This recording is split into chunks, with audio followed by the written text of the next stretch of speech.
Bonjour à tous. Vous allez bien? Oui. Le Seigneur est bon. Le baptême Saint-Esprit. C'est un message bien solennel que j'ai pour vous ce matin. Je me sens un peu... je me sens qui je suis, moi, pour venir devant vous et vous parler. Mais j'ai aimé entendre la prière tantôt, que ce soit pas moi qui parle, mais que ce soit Dieu qui parle. Qu'on laisse les textes parler. J'ai quelques textes d'Ellen White aussi. Je sais pas, peut-être qu'il y en a des fois qui trouvent qu'on en ramène Ellen White, mais c'est vraiment quand on lit Ellen White puis que ça touche notre cœur, puis que ça nous amène à plus de compréhension des écrits bibliques, je peux pas me retenir de vous les mentionner. Donc il va y avoir quelques citations d'Ellen White. En fait, le baptême de Saint-Esprit, vous avez peut-être vu un livre dans la bibliothèque, on en avait commandé une vingtaine. Puis je pense qu'il n'y en a même plus, tout le monde est parti avec. Ben c'est ce livre-là, il y a André qui m'avait dit, avant que je commence à lire, lui, il avait lu, il dit, quand tu vas lire ça, je pense que tu vas avoir le goût de faire une prédication. Puis je pense qu'il commence à me connaître. Ça m'a impressionné. Puis je veux vous livrer un petit peu un début parce que il y a tellement de matériel, il y a tellement de choses. Et moi, tu as dit qu'on devrait en parler vraiment plus souvent de cet esprit. Et on n'en parle pas beaucoup dans nos églises. De qu'est-ce que cet esprit veut accomplir en nous. Donc, il va y avoir une suite à ça. On va commencer par regarder dans Actes, le baptême de cet esprit. Acte 1, verset 5. Car Jean a baptisé d'eau, mais vous, dans peu de jours, vous serez baptisés du Saint-Esprit. Oups, il y avait... c'est Jésus qui leur dit ça. Quand il s'est enlevé au ciel, il leur a promis quelque chose. Il leur a promis quoi? Le consolateur qui va venir vers vous, le Saint-Esprit. Il l'avait pas encore reçu. Jean avait baptisé d'eau, baptême de la repentance, puis Jésus leur dit, dans peu de jours, non, il va avoir un baptême du Saint-Esprit.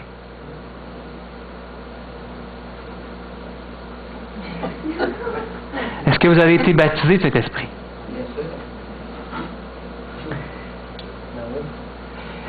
On répond vite peut-être des fois, mais pensons-y. Est-ce qu'on est baptisé de cet esprit? Tous les croyants, allez-vous me dire, ne sont-ils pas baptisés lors de leur baptême? Le baptême d'eau? Est-ce que le baptême d'eau n'est pas suffisant? Peut-être qu'il y en a qui croient que ça peut être suffisant quand on est baptisé d'eau. Cet esprit vient sur nous et on est baptisé de cet esprit. Je dis pas que ça peut pas arriver ou ça peut pas arriver, mais si c'était le cas, que c'était vraiment automatique, que quand tu es baptisé d'eau, tu es automatiquement baptisé de cet esprit, pourquoi est-ce qu'ils auraient demandé, vous savez, quand ils ont demandé des diacres, ils ont demandé de nommer 7 diacres. Vous savez qu'est-ce qu'ils ont fait? Ils ont dit, on va sélectionner des personnes basées sur quoi? Ceux qui sont remplis du Saint-Esprit. Ceux qui sont pour être qualifiés pour cette position-là.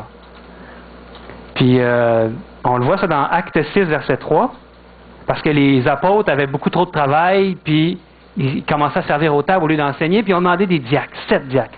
C'est pourquoi, frères, choisissez parmi vous 7 hommes de qui l'on rende un bon témoignage, qui soient pleins d'Esprit Saint et de sagesse, et que nous chargerons de cet emploi. Donc, dans le choix des diacres, on peut dire que ceux qui n'ont pas été sélectionnés, c'est parce qu'ils n'étaient pas remplis de cet esprit. Automatiquement, c'est ce qu'on peut en déduire. Hein?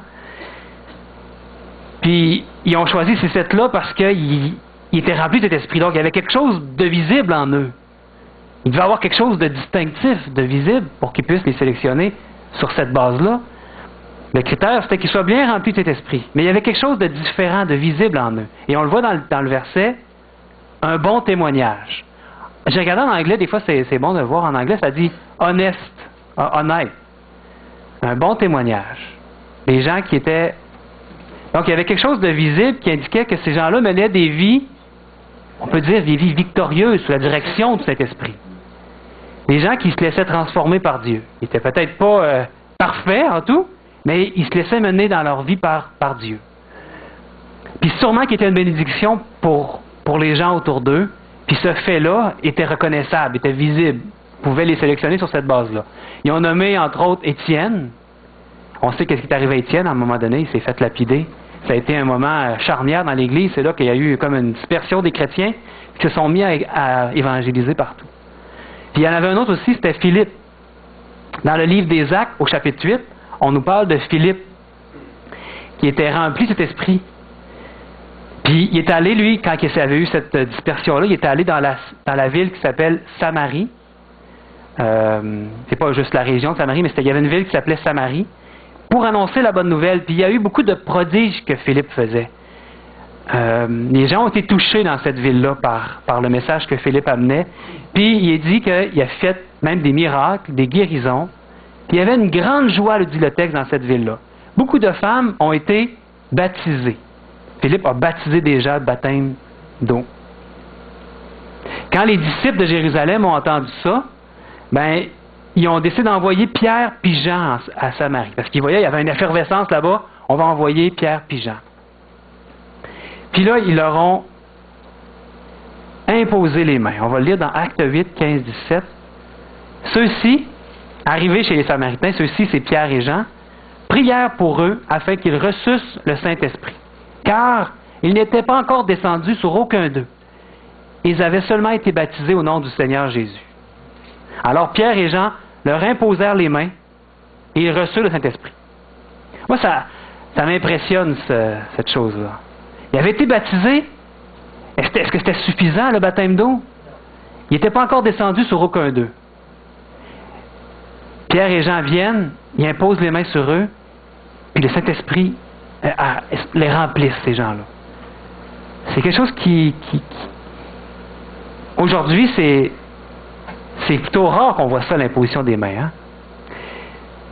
Donc, ils avaient été baptisés, mais ils n'avaient pas reçu le Saint-Esprit. Ils n'avaient pas encore descendu sur eux. Vous savez que lors de la Pentecôte, il y a eu une grande effusion de cet esprit. Quand ils étaient tous dans un même lieu, d'un commun accord, ils étaient unis dans la prière, cet esprit était descendu sur eux. Mais ce n'était pas tous les croyants qui étaient là à ce moment-là. Puis, dans le livre des Actes, on dit les Actes des Apôtres, mais j'aimais bien ça dans le petit livre que j'ai lu, il disait qu'on devrait plutôt appeler ça le livre des Actes de l'Esprit. Je trouve que c'était une bonne façon de voir, c'est vraiment tout ce que l'Esprit a fait avec cette Église grandissante-là. Mais on le voit dans le livre des Actes que Dieu a continué de baptiser les croyants de son esprit, même après le jour de la Pentecôte. Puis la façon que ça se passait, c'était, on le voit à plusieurs reprises, par le moyen de l'imposition des mains et de la prière.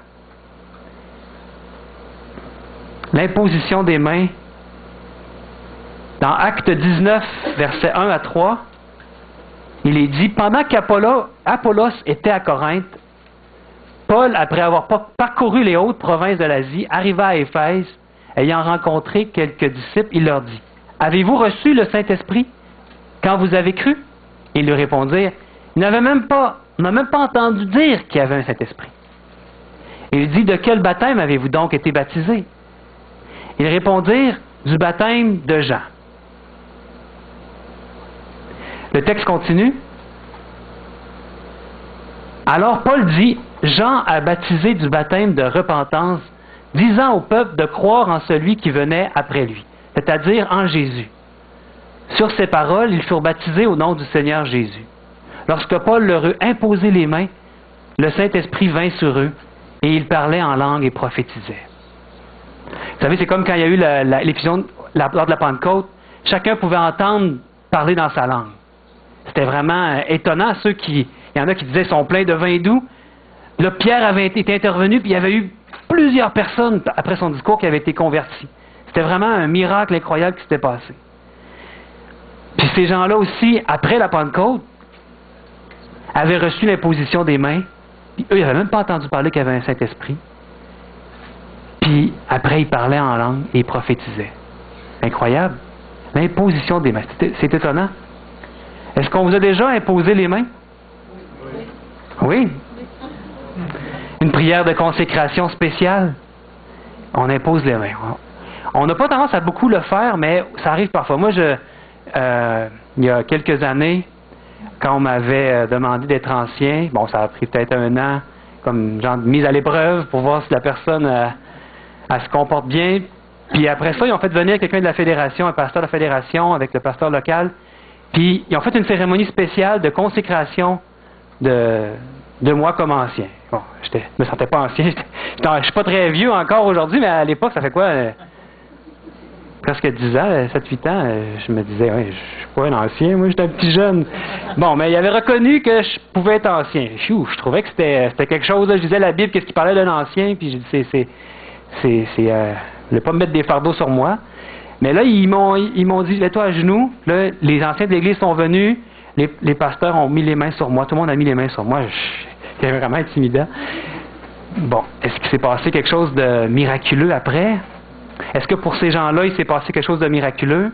Est-ce qu'on a toujours besoin de la position des mains pour recevoir le baptême de cet esprit? Moi, je pense pas. Je pense pas. Je pense que c'est pas toujours nécessaire. C'est pas quelque chose de magique. Il le faisait par contre. Donc, il y a quelque chose à comprendre pour nous aussi là-dedans.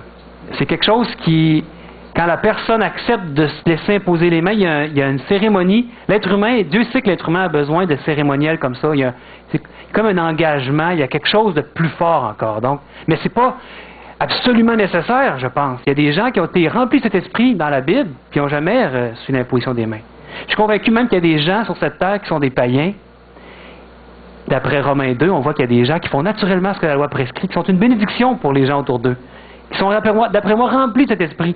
Qui connaissent peut-être même pas Jésus, mais ils font toujours, d'après leur conscience, ce que Dieu leur dit, sans même connaître Dieu. La Bible nous parle de ces choses-là.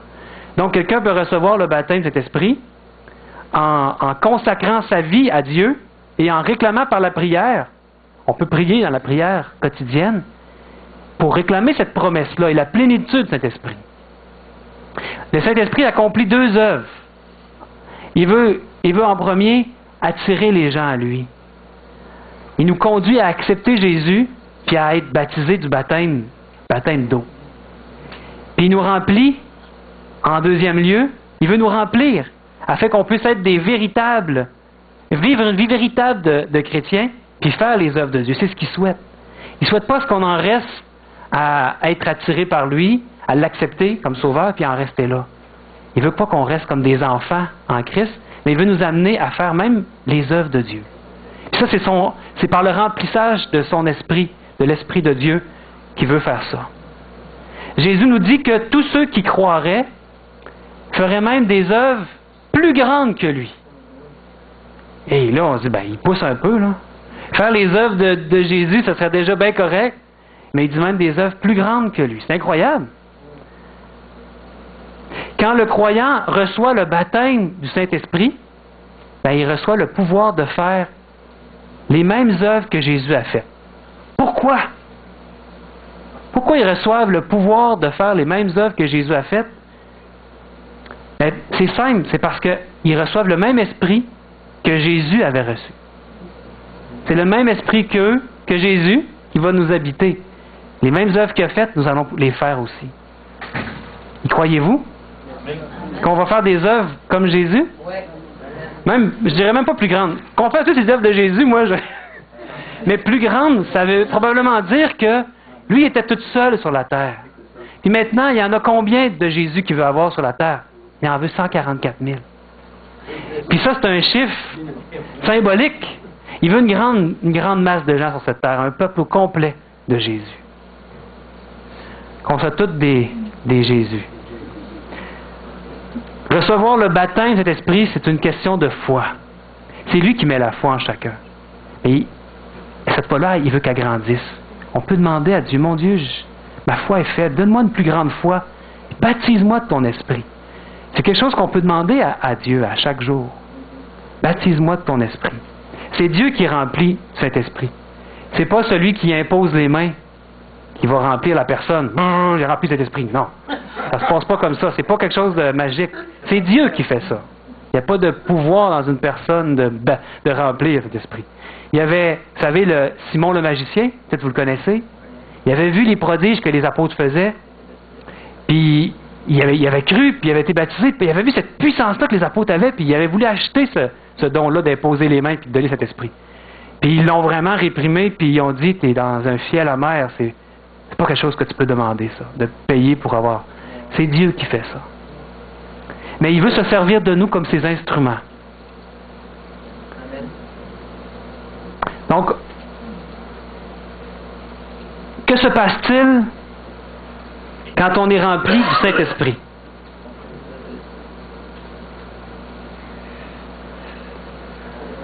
Une des premières choses, quand on est rempli de cet esprit, c'est qu'il nous donne un désir plus puissant d'étudier la Bible. Les Saintes Écritures. Il veut se révéler à nous. Il veut nous parler. On dit que c'est la parole de Dieu. Pourquoi? Parce que ça parle à nous. Si tu lis la Bible comme un roman, est-ce que ça te parle? Je pense que c'est un livre qui n'est pas comme les autres, vous le savez. C'est même le livre le plus imprimé sur la terre, le plus réimprimé, vendu. Il n'y en a pas de loin, hein? De loin, un best-seller, comme on pourrait dire. Beaucoup de gens ont la Bible, peu la lisent. Puis certains la lisent, mais peut-être pas dans le bon esprit. Prions Dieu humblement, bien humblement devant, quand on ouvre le message de notre Dieu créateur, le maître de l'univers qui nous parle. C'est quelque chose, c'est solennel quand on ouvre ce livre-là. Faisons-le pas avec indifférent, ou je sais pas comment le dire, mais vous me comprenez. Donc prions Dieu pour qu'il nous guide. Puis quand on prie Dieu qu'il nous remplisse de son esprit, c'est une des choses qu'il va faire. Est-ce que vous lisez la Bible tous les jours? Amen. Le Saint-Esprit, c'est ce qu'il va faire. Si vous lui demandez, mon Dieu, je ne sais pas si j'ai l'Esprit en moi. Je te prie pour que tu m'envoies, tu me remplisses de ton esprit. Puis vous allez voir une des choses qu'il va faire. Puis je peux vous le dire, il fait ça dans ma vie. Il me pousse à lire les Écritures. Je suis vraiment heureux parce que depuis début de l'année, moi et Marc, on avait commencé à lire la Bible. Donc à chaque soir, on a un rendez-vous. À chaque soir, bon, je ne devrais pas dire ça parce qu'il y a des soirs où il n'y en a pas toujours le temps, il y a des contraintes. Des fois, je ne suis pas là, je suis à l'extérieur de la ville. On s'est dit qu'on le ferait juste ensemble. Je ne le ferai pas de mon côté, du tien. On veut le faire ensemble. Bon, on persévère à prier pour nous. On n'est pas encore rendu très très loin, mais on continue. On avance. Puis, mais c'est une des choses que le Seigneur fait, ça, par son esprit. Ce livre-là, c'est le livre pour le connaître. Le connaître encore plus. Puis l'apprécier son amour encore plus. Donc, il va nous pousser à lire encore plus. Une autre chose qui se passe quand quelqu'un est rempli de l'esprit, des prières plus sincères. Vous savez, on peut prier le matin, Seigneur, fais que je passe une bonne journée, bénis-moi aujourd'hui, protège-moi, amen. On arrive au repas, Seigneur, bénis ma nourriture et protège-moi, amen. Le soir, merci Seigneur pour la belle journée, tu as été avec moi, merci, bonne nuit, amen. Mais il y a des couples, vous savez, qui fonctionnent comme ça dans la vie. Ils ne parlent pas beaucoup. Ils viennent quand même plus se connaître. C'est comme des étrangers dans une maison. Ils couchent ensemble, mais ça fait de leur bord. Puis, bonne nuit, chérie. Oh, c'était bon ce que tu as fait à midi, chérie. Il n'y a pas grand-chose plus que ça. Connaître Dieu. Comment on fait pour connaître Dieu? Je me souviens des fois, mon garçon, quand j'étais plus jeune, il me demandait ça. Papa, mais je le vois pas, moi, Dieu. Tu sais, je pouvais le voir, je pourrais lui parler, le connaître. Mais vous savez, quand on prie Dieu, c'est la façon de connaître Dieu. C'est la façon, en tout cas, que lui puisse se révéler à nous. Pas faire juste un monologue non plus. C'est quelque chose que Dieu veut nous apprendre à prier. Mais Saint-Esprit, il va vous amener à le prier. Automatiquement, il va vous donner le goût de le prier. Vous savez, moi, quand j'ai commencé à fréquenter l'Église, on me disait ça, il faut que tu aies une relation avec Dieu. Mais c'est quoi cette relation? Je ne comprenais pas, c'est quoi une relation avec Dieu? Puis, à un moment donné, j'ai compris qu'il fallait pour ça le prier. Le matin, j'ai mis du temps dans mon cadran plus tôt. Tu te souviens, on était à Laval dans ce temps-là. Je me levais plus tôt le matin. Ouais, regarde, une fois qu'on est levé, hein, c'est juste le coup de se lever. C'est un petit peu plus dur, là, mais on se lève plus tôt. Puis là, j'étais toute seule dans la maison avant d'aller travailler. Puis là, je prenais 15 minutes pour prier Dieu. Puis là, j'ai compris que c'est comme ça qu'il voulait me parler.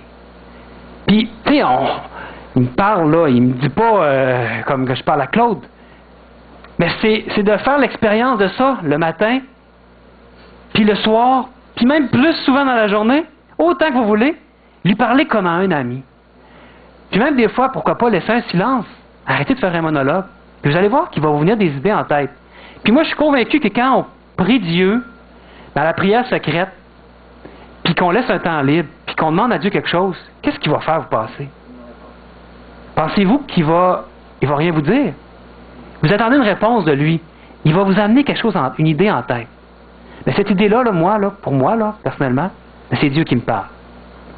Je pense qu'il va faire en sorte, quand je suis dans le moment de prière, que Satan ne puisse pas me parler. Je veux dire, il est tout puissant, Dieu.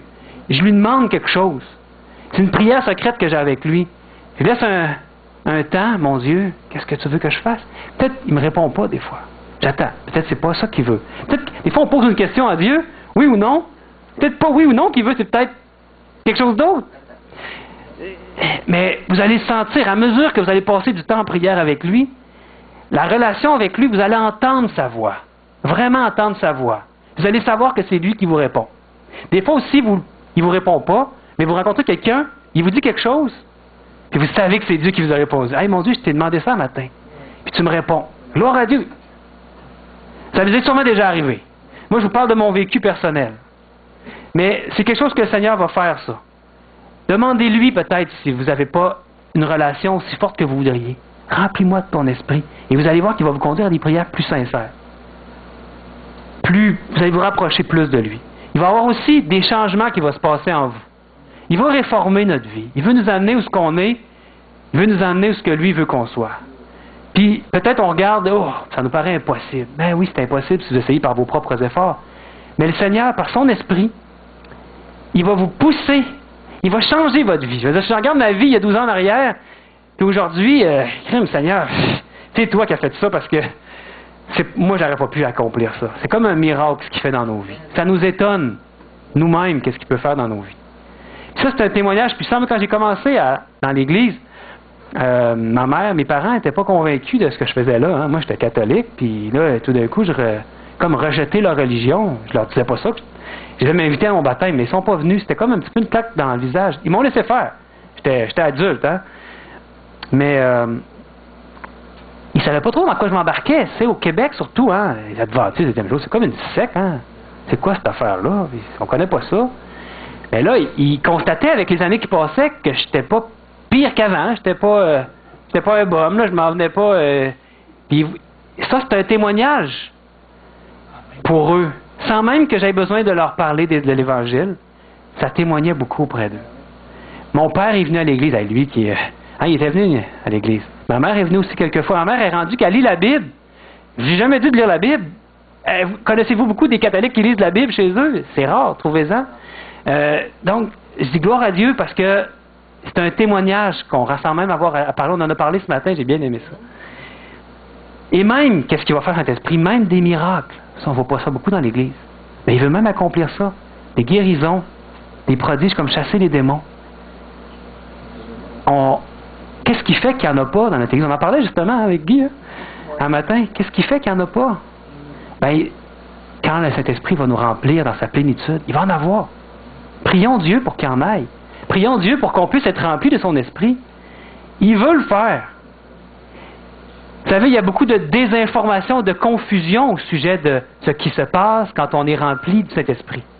Quand une personne reçoit le baptême de cet esprit, il y a beaucoup de confusion qu'il y a par rapport à ça. Satan veut nous tromper aussi par rapport à ça. On peut être méfiant. Des fois, on voit des choses qui peuvent s'accomplir, puis on dit, ça doit être Satan. On n'est pas sûr. Satan veut nous tromper par rapport à ça. Ne vous laissez pas tromper par Satan. C'est bon de connaître ses stratégies. Satan craint plus que tout le baptême de cet esprit dans le croyant. Pourquoi il craint ça plus que tout? Parce qu'il sait que le baptême de cet esprit mettra fin à son pouvoir dans la vie du croyant. Le charnel. Marchez selon l'esprit, dit dans Galates, et vous n'accomplirez pas les désirs de la chair. C'est une promesse, c'est un fait qui se produit dans la vie du croyant. Tu ne vas pas accomplir les désirs de la chair. Si cet esprit est en toi, tu as mis dehors Satan. Tu as mis dehors, autrement dit, le charnel. Donc ça, Satan, il le sait. Donc, il va faire tout ce qu'il peut pour pas que son peuple soit baptisé de cet esprit. Et c'est ce qu'on a le plus besoin. Il sait que le puissant témoin en Jésus-Christ qui en résultera mettra fin à son œuvre sur cette terre. Et même ça, Jésus va revenir. Il le sait, ça. Il sait que c'est comme un lion rugissant. Il est allé sur la terre cherchant qu'il va le dévorer, cherchant qu'il a peu de temps. Il n'est pas là pour notre bien, Satan. Il ne veut pas qu'on soit baptisé de son esprit. Il fait tout ce qu'il peut pour créer de la confusion au sujet de cet enseignement du baptême de cet esprit. Puis il veut entraîner beaucoup de chrétiens sincères à mal comprendre ce sujet-là du baptême de cet esprit, et même à s'en méfier. On doit chercher le baptême de cet esprit sans cesse. C'est pas parce que quelqu'un est rempli du Saint-Esprit qu'il l'a une fois pour toutes, pour la vie, puis rien, c'est fini, le Saint-Esprit il est barré là, puis ça reste pas toujours. Non, c'est pas comme ça que ça marche. Éphésiens 5,18, il est dit, ne vous enivrez pas de vin, c'est de la débauche. Soyez au contraire remplis de l'Esprit. Pourquoi j'amène ce texte-là? C'est parce que le mot en grec, rempli, c'est un mot qui montre une action continue. Donc, on est exhorté à être rempli de façon continue, sans cesse, de l'Esprit. Pourquoi? Parce qu'on est comme des vases percés. Un vase que tu remplis, puis il y a un trou. Ça se revide à mesure. Donc, on a besoin sans cesse d'être en dessous de la source pour être connecté à cette source-là, pour qu'on soit rempli, pour pas que ça sorte tout le temps. Là, on est un vase percé. Donc, on a besoin d'être rempli chaque jour, puis de rester en dessous de la source pour être rempli. Qu'est-ce que Jésus faisait, lui? C'est quoi l'exemple que Jésus nous donne? C'est notre grand modèle, hein? L'exemple de Jésus. C'est un texte que j'ai tiré du livre Jésus-Christ. Je vous recommande ce livre-là si vous voulez mieux connaître Jésus. Livre d'Ellen White. Elle dit, chaque jour, il recevait un nouveau baptême du Saint-Esprit. Hein? Jésus lui-même était baptisé du Saint-Esprit? Oui. Chaque jour, Dieu le faisait. De grand matin, l'Éternel le tirait de son sommeil, s'en allait à l'écart, hein? Et Dieu oignait son âme et ses lèvres de grâce, afin qu'il pût la communiquer à d'autres. C'est beau, hein? C'est une grande poète quand on lit Ellen White. C'est tellement beau. Et ça, c'est nous. C'est ce qu'on doit faire aussi. De grand matin, le Seigneur vous tire de votre lit. Il ne veut pas que vous restiez dans votre lit. Il veut que vous alliez puis vous passiez du temps avec lui. Puis est-ce que des fois vous sentez que c'est comme un fardeau? Ah, il faut que j'aille prier Dieu. Si c'est comme ça, priez Dieu pour qu'il mette son esprit en vous. Parce que c'est une bénédiction de pouvoir passer un peu de temps avec notre Papa du ciel. Qu'on puisse l'appeler, le texte de Galates disait Abba Père. Qu'on puisse dire Père, c'est parce qu'on le connaît. Pour passer du temps pour connaître quelqu'un. Il y avait l'histoire par rapport à la reine Élisabeth, puis elle venait en ville, puis j'ai hâte de voir la reine Élisabeth, je la connais. Puis elle va venir, vous allez la saluer, voyons, je la connais. Elle vous connaît pas. Pour connaître quelqu'un, il faut passer du temps avec. Donc, à la fin, Jésus va dire, je les ai pas connus. C'est triste, hein? Pourquoi? Parce qu'ils n'auront pas passé de temps avec. Passer du temps avec, c'est dans la prière. Prions pour le baptême de l'Esprit, puis il va nous pousser encore plus à passer du temps avec. Vous savez, Jésus lui-même avait besoin de rester connecté à Dieu, à son Père, à la puissance du Saint-Esprit.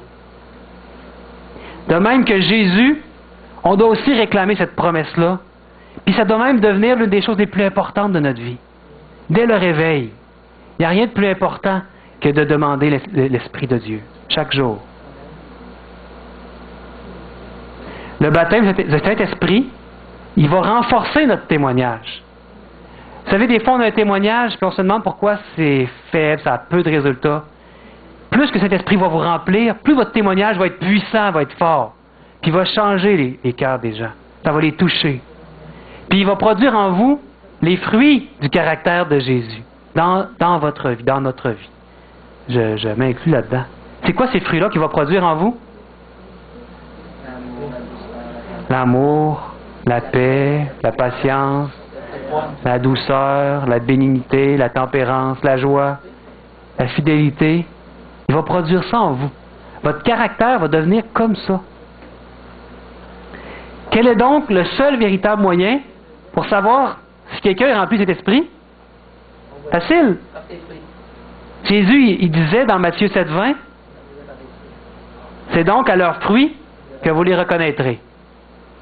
Il n'y a pas de mystère là-dedans. Savoir si quelqu'un est rempli de cet esprit, vous allez le voir par ses fruits. Seuls ceux qui sont baptisés du Saint-Esprit manifesteront pleinement le caractère de Jésus dans leur vie.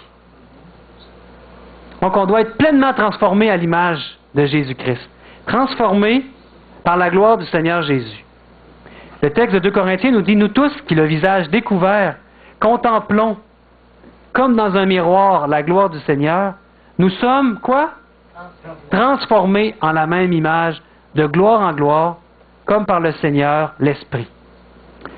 La gloire de Dieu, c'est quoi? C'est son caractère. Paul déclare ici, il déclare donc ici que le croyant croîtra dans le caractère de Jésus, de gloire en gloire, par l'Esprit du Seigneur qui demeure en lui.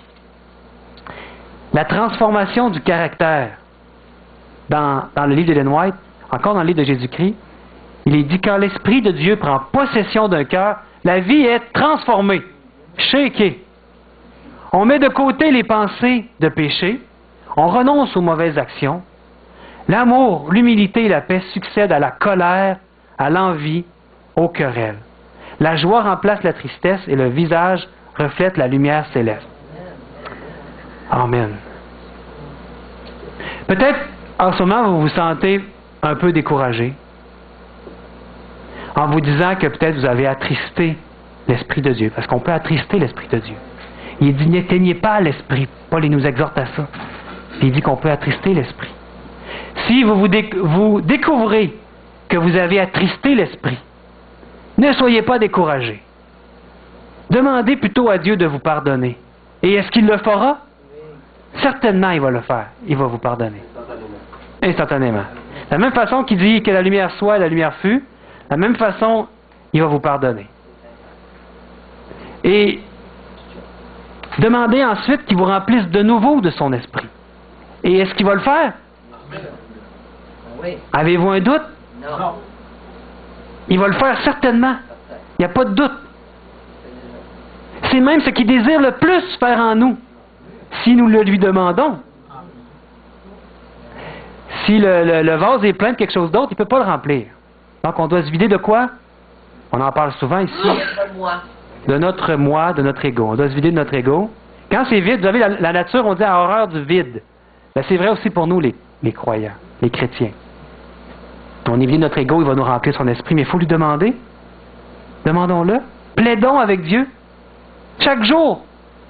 Exigeons qu'il nous donne son esprit. Il va le faire. Puis il va nous réformer nos vies en même temps. Demandons cet esprit. Dans Luc 11:13, il est dit, si donc, méchants comme vous l'êtes, vous savez donner de bonnes choses à vos enfants, à combien plus forte raison le Père Céleste donnera-t-il le Saint-Esprit à ceux qui le lui demandent? Est-ce que vous désirez être baptisé de cet esprit? Amen. Oui? Oui. Tout le monde veut être baptisé de cet esprit? Oui. Est-ce que vous le demandez à Dieu tous les jours? Dans vos prières? Je ne veux pas vous sentir coupable, là, non. Mais je veux qu'on se rende compte que si c'est la chose la plus importante pour un chrétien, hey, c'est solennel ce qu'on dit là. C'est la chose la plus importante qu'on doit rechercher, d'être baptisé de cet esprit. Il va faire des choses incroyables avec nous pour sa gloire, même pas pour la nôtre, là, hein, pour sa gloire. Est-ce qu'on ne devrait pas y demander à tous les jours? Baptise-nous ton esprit. Écoute, c'est la chose à faire. Parler avec Dieu. Plaider avec lui. Demandez-lui. Passez pas une journée sans lui demander. Puis, le reste va suivre, mes amis. Tout ce que vous pensez qui est dur quand vous lisez les Écritures, puis tout ce qui veut... Ah, regarde, je ne suis pas capable de faire ça. Mais ben non, je ne suis pas capable. Mais passez pas une journée sans demander la puissance de l'Esprit de Dieu. Vous êtes des vases percés. Des fois, on part en vacances, puis là, la routine part. Moi, j'aime ça, le travail dans un sens. J'aime ça, les vacances aussi, mais parce que le travail me donne une routine. Tu travailleras 6 jours, tu feras tout ton ouvrage, 7e jour, tu vas te reposer. Les 6 jours, tu fais ton ouvrage. Le matin, j'ai ma routine, je me lève plus de bonne heure, je passe du temps en prière. Les enfants arrivent en bas, des fois, ils me voient prier, en train à genoux dans le salon, seul, en train de prier.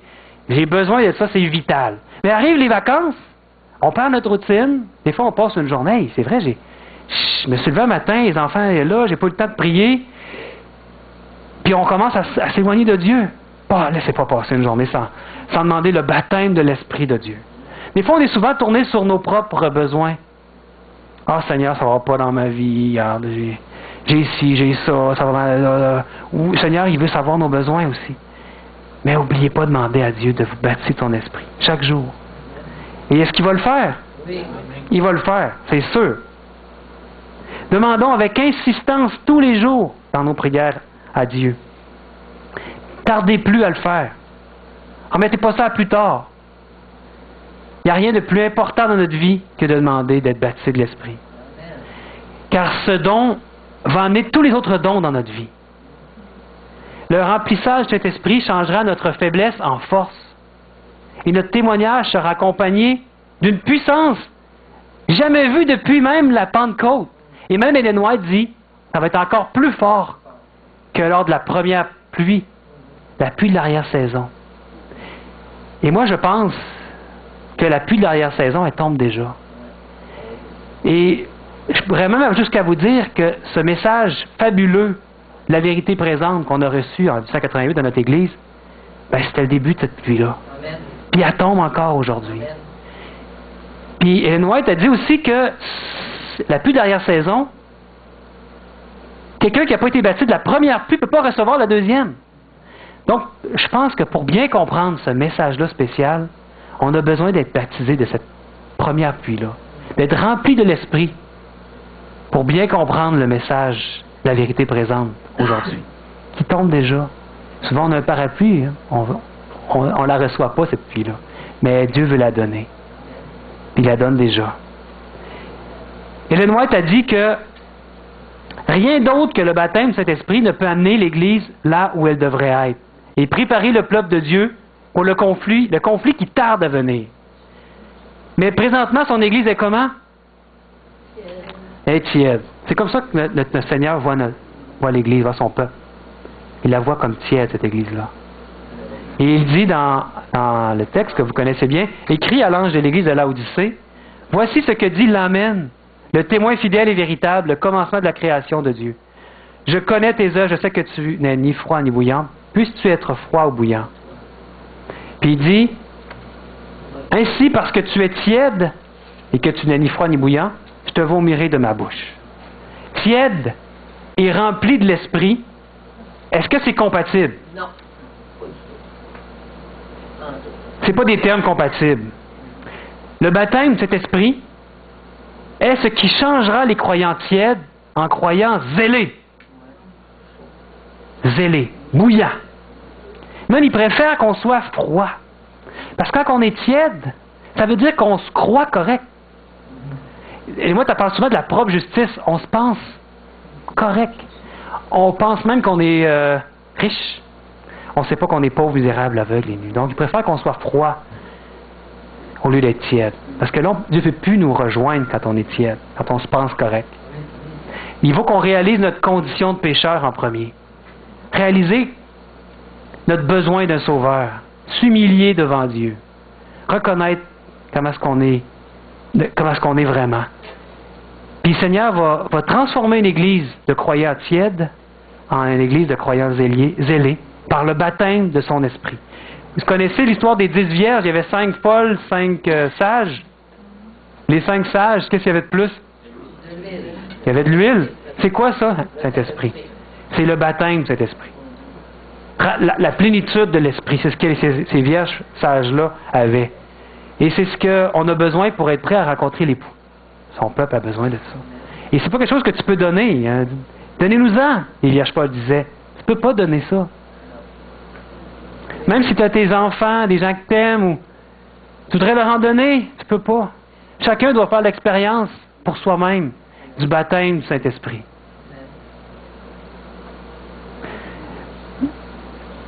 Je vous avais dit, j'avais plusieurs stations d'Ellen White, mais elle en parle ici des Vierges folles. Elle dit l'appellation Vierge folle représente le caractère de celle dont le Saint-Esprit n'a pas opéré une œuvre authentique dans le cœur. La venue de Jésus-Christ ne change pas les Vierges folles en Vierges sages. Attendez pas que la fin, il y en a qui disent on va attendre à la fin, il va y avoir une pluie de l'arrière-saison. Ouh, là on va être zélé. J'ai entendu ça, moi, des gens qui disaient ça. Mais ça ne se produira pas pour eux, cette chose-là, s'ils n'ont pas été baptisés dès maintenant du Saint-Esprit. La condition de l'Église, représentée par les Vierges folles, est aussi appelée Laodicée. Ouais. Les Vierges folles, les Vierges sages ont le caractère de Jésus. Dans 1 Jean 3,2, il est dit « Bien-aimés, nous sommes maintenant enfants de Dieu, et ce que nous serons, n'a pas encore été manifesté. Mais nous savons que lorsque cela sera manifesté, nous serons semblables à lui, parce que nous le verrons tel qu'il est. Cette promesse doit être manifestée dans son peuple avant la venue de l'époux. Ce n'est pas quelque chose qui va se passer après. Ça doit se passer maintenant, avant la venue de l'époux. Mais jusqu'à quel point est-ce qu'on doit devenir semblable à Jésus? Le mot grec, traduit par semblable, ça signifie exactement comme lui. Comment est-ce que c'est possible qu'on soit transformé exactement comme Jésus? Par le baptême quotidien du Saint-Esprit, Jésus va vivre en nous. C'est ce que Paul décrit dans Galates 2:20. Vous connaissez par cœur ce texte-là, hein? Ah oui, écoute. Car ce n'est plus moi qui vis, disait Paul, c'est Christ qui vit en moi. Apprenez-le par cœur, ce texte-là. Mon Dieu, si aujourd'hui c'est encore moi qui vis, fais que ce soit plus moi qui vis, ce soit toi qui vis en moi. Que mon ego puisse mourir, vraiment. Là. Et chaque jour lui demander que ce soit pas moi qui vis, mais qu'on soit crucifié avec Christ sur la croix, que ce soit lui qui vive en moi. On dit souvent ici au groupe Agapé que les croyants remplis de cet esprit auront la foi de Jésus.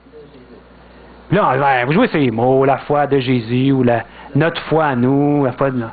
Pourquoi qu'on dit ça, la foi de Jésus? Pourquoi? Tout simplement parce que c'est Jésus qui vit en eux, ces croyants-là.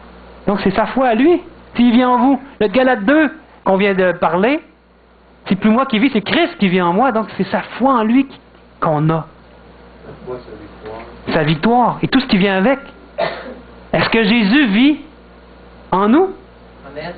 Est-ce qu'il vit en vous? Ben oui.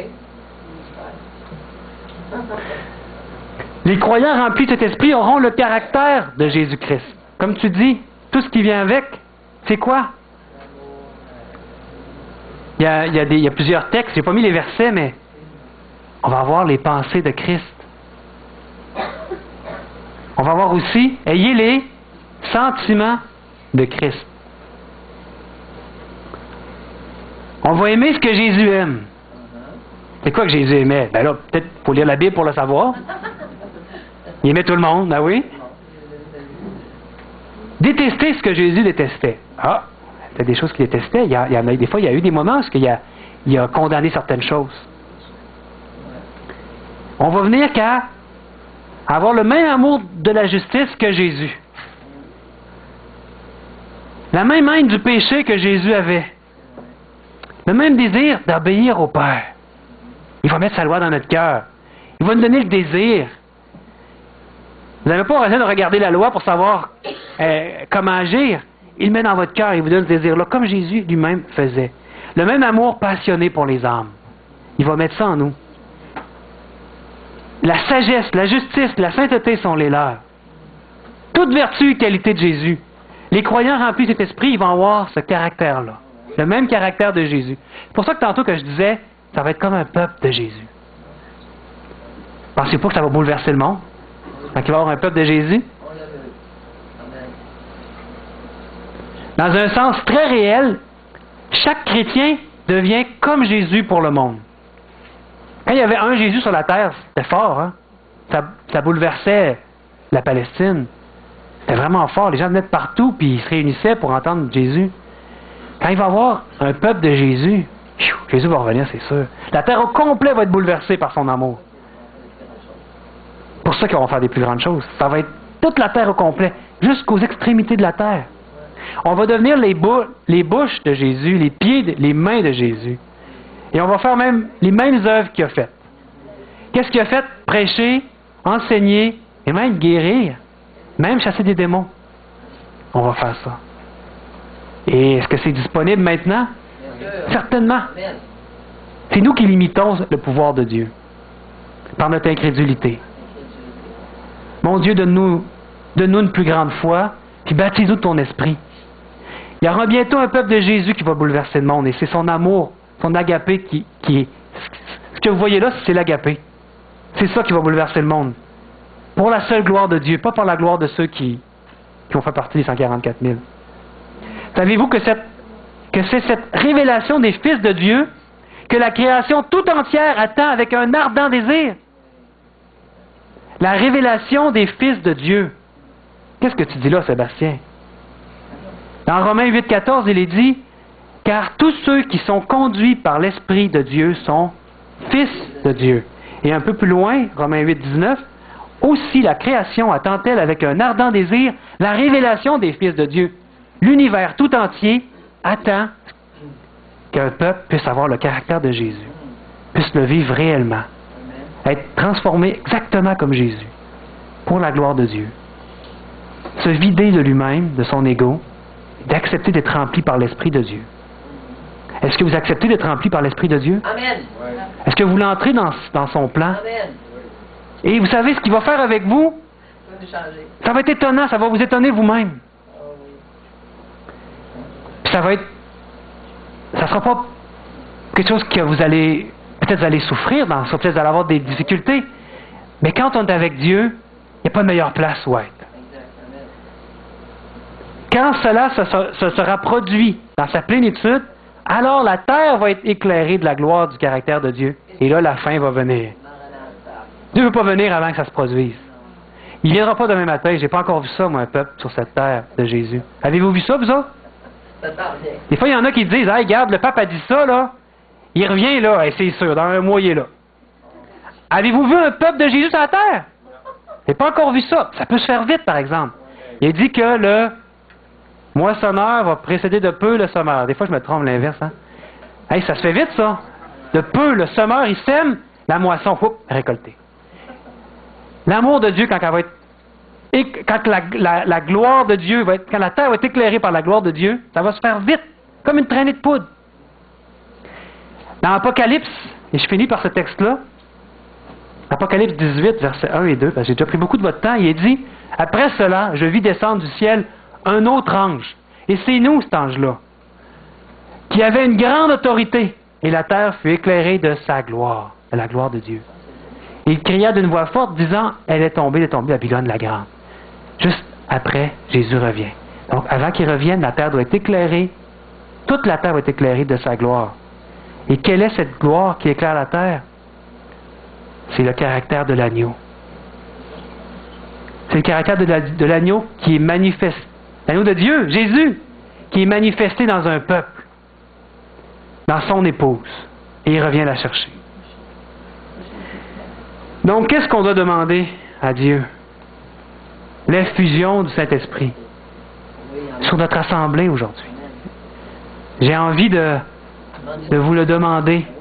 Est-ce que vous voulez recevoir l'effusion du Saint-Esprit? Est-ce qu'il y a quelqu'un qui ne veut pas le recevoir? Bon, personne. Tout le monde veut recevoir l'effusion de cet esprit. Vous savez, il savait que Jésus leur avait dit, attendez, il va venir vers vous, cet esprit. Il va vous baptiser. Et qu'est-ce qu'ils faisaient? Ils ont eu une rencontre de prière de 10 jours, où tous les participants se trouvaient dans un même lieu, un même endroit, comme ici, là. On est tous dans un même lieu. Et ils étaient tous pas d'accord? Non. Tous d'un commun accord. Je pense qu'aujourd'hui, on est tous d'un commun accord. On est tous unis dans la prière. On veut prier Dieu pour ça. Avez-vous un doute qui peut le faire? Non. Aucun. Je pense qu'on devrait... vous savez, le Carrefour est écrit qu'on se demandait, on a eu une réunion il n'y a pas longtemps, on se demandait, quand les conférences sanctuaires vont terminer, qu'est-ce qu'on fait? Est-ce qu'on relance le Carrefour est écrit ou est-ce qu'on fait une réunion de prière? Puis, quand on vient le jeudi, il faut constater qu'on est souvent 2 ou 3, 4. Puis Ellen White en parle aussi de ça, qu'on a besoin des moments de réunion de prière. Tu sais, de culte comme ça, c'est pas le temps, on dirait, de se rassembler puis de prier pendant... être ensemble, passer du temps ensemble comme ils faisaient. On a besoin de prier. Fait qu'on se demandait, puis on met ça à votre appréciation. Est-ce qu'on devrait relancer une vraie réunion de prière le mardi soir qu'on voudrait faire ça? Tous d'un commun accord, unis dans la prière, pour réclamer la promesse de Jésus. Vous êtes d'accord que c'est ce qu'on a le plus besoin? De se mettre ensemble. On est plus fort ensemble. Réclamer l'Esprit de Dieu. Et c'est même ce que la création tout entière attend avec un ardent désir, la révélation des fils de Dieu, pour sa gloire.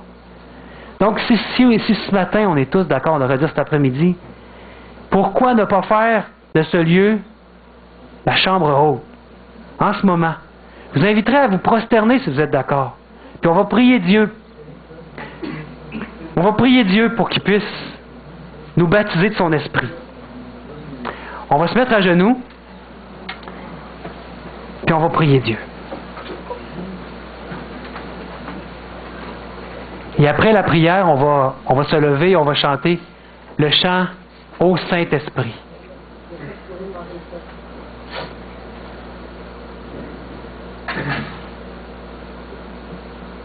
Mon Père éternel, c'est vraiment une révélation solennelle que tu m'as faite et que tu veux que tous nous puissions avoir comme révélation aujourd'hui. Notre grand besoin de la puissance de ton esprit sur nous. Souvent, nous essayons d'accomplir des choses par nos propres forces. Mais tu veux accomplir une œuvre en nous et pour cela, nous devons te laisser faire. Nous devons recevoir cet esprit, le demander chaque jour. Et en cet instant, tu vois ton peuple, ce petit groupe, ce petit reste au groupe Agapé, prosterné devant toi en ce lieu. Et nous sommes tous unis dans ce désir de recevoir le Saint-Esprit. Je te prie, mon Père, de nous baptiser chacune des personnes qui sont ici, les petits, les grands, de la puissance de ton Esprit. Que tu puisses nous étonner par ce que tu vas faire dans nos vies. Et que tu nous pousses chaque jour à renouveler cet engagement d'être baptisés de ton Esprit. Et que tu puisses faire ton travail en nous. Nous utiliser pour ta gloire. Que nous puissions être des véritables ambassadeurs dans Québec et jusqu'aux extrémités de la terre. Partout où tu nous conduiras. Que nous puissions bien te représenter et être cette révélation des fils de Dieu. Bon Père éternel, fais ce miracle en chacun de nous. Et nous voulons te laisser faire et nous t'en remercions parce que tu l'as dit que tu allais accomplir. C'est une promesse à tous ceux qui allaient demander par la foi, sincèrement, à le recevoir, ce don de l'Esprit. Accomplis ce don en cet instant pour chacun de nous. Je t'en prie, au nom et par les mérites de notre seul Sauveur, Jésus-Christ. Amen. Amen. Amen.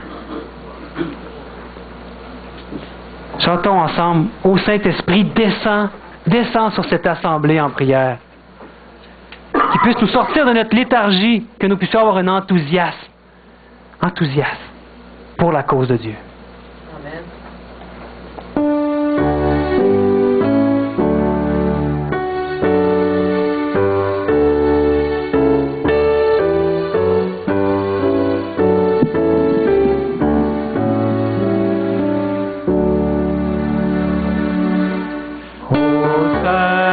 Saint-Esprit, descends sur cette assemblée en prière, en nos cœurs faibles et languissants, répands ta force et ta lumière.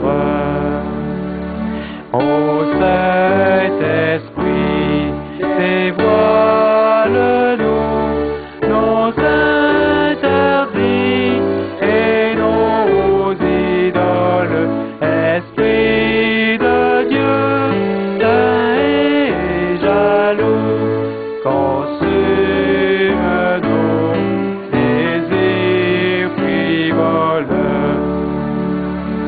Ô Saint-Esprit, à ta clarté, nous voulons tous marcher sans crainte sur un chemin de sainteté. Conduis-nous vers la cité sainte.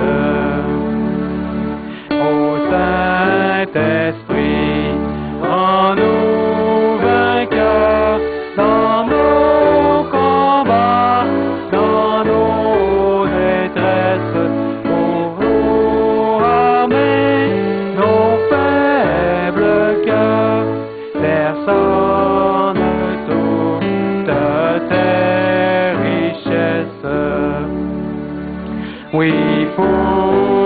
rester toujours debout. Ce qu'il nous faut, c'est ta puissance par elle seule jusqu'au bout.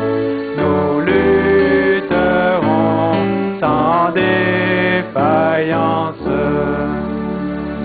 Ô Saint-Esprit, viens comme au jour de la première Pentecôte, et par ta grâce, ô Dieu d'amour, que ce lieu soit la chambre haute.